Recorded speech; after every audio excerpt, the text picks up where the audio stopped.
Google Bloggerə ilk dəfə daxil oluruqsa, ilk öncə qeydiyyatdan keçməliyik. Bunun üçün Google alətlər panelindən daxil olaraq Blogger'i tapırıq və üzərinə klik edirik. Bu zaman Create Your Blog bölməsi gəlir. Biz Create düyməsini klikləməklə blogumuzu yaratmağa başlayırıq. Mail ünvanı seçməliyik. Mail ünvanı seçdikdən sonra isə biz artıq davam edəcəyik. Blogumuza ad qoymalıyıq və digər mərhələləri tamamlamalıyıq. Nümunə üçün mən ad soyadıma görə qeyd elədim. Ünvanı isə Arzu müəllim kimi qeyd edəcəm.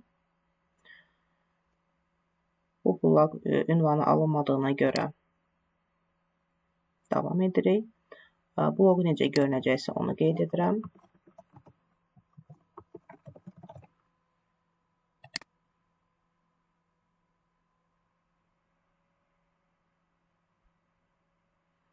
Və hal-hazırda artıq bizim blogumuz qeydiyyatdan keçmiş sayılır və biz artıq yeni bir postu yarada bilərik və yaratdıqdan sonra isə digər redaksiya işlərini etməyimiz mümkündür.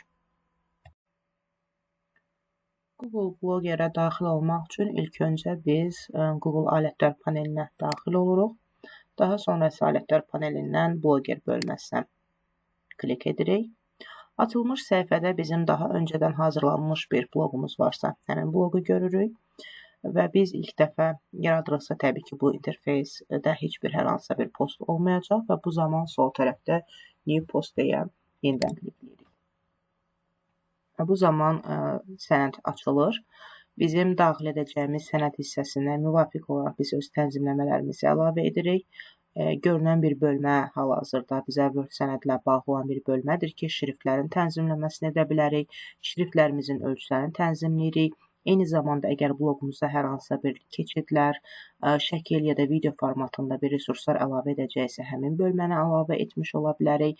Eyni zamanda əlavə edilmiş yazıları tənzimləyə bilərik və sağ tərəfdə isə onunla bağlı müvafiq bir bölmələri əlavə edə bilərik ki, məkan əlavə edə bilərik, yəni bizim blogumuzun sərgiləndiyi bir ərazini qeyd edə bilərik və title bölməsində isə başlığımızı qeyd etməklə blogumuzu tamamlaya bilirik. Yəni, publish etdiyimiz zaman artıq bizim blogumuz çap olunmuş versiyada olacaqdır.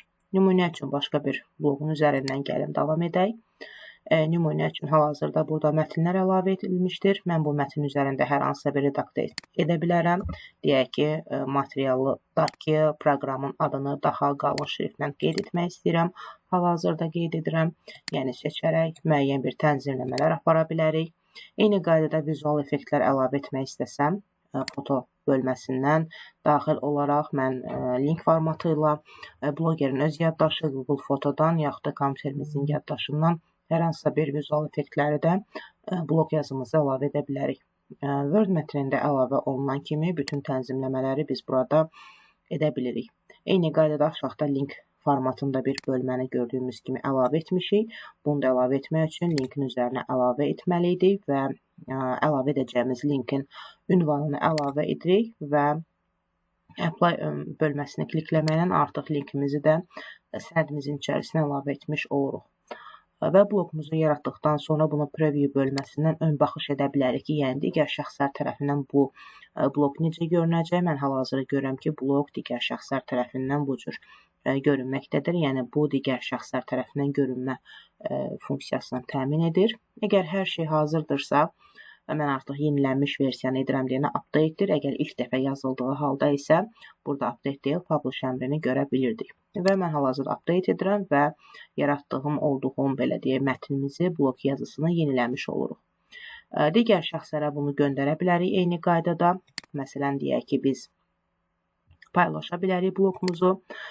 Share əmrini klikləməklə linkini paylaşa bilərik, yaxud da QR kodunu yaradıb şəxslərlə paylaşa bilərik ki, bizim blogumuz əlçatan olsun və ya aşağıda paylaşmaq üçün digər bir ünvanlar, versiyalar var ki, onlardan istifadə etməklə də biz blogumuzu digər şəxslərə göndərə bilərik ki, onların da izləməsində olsun.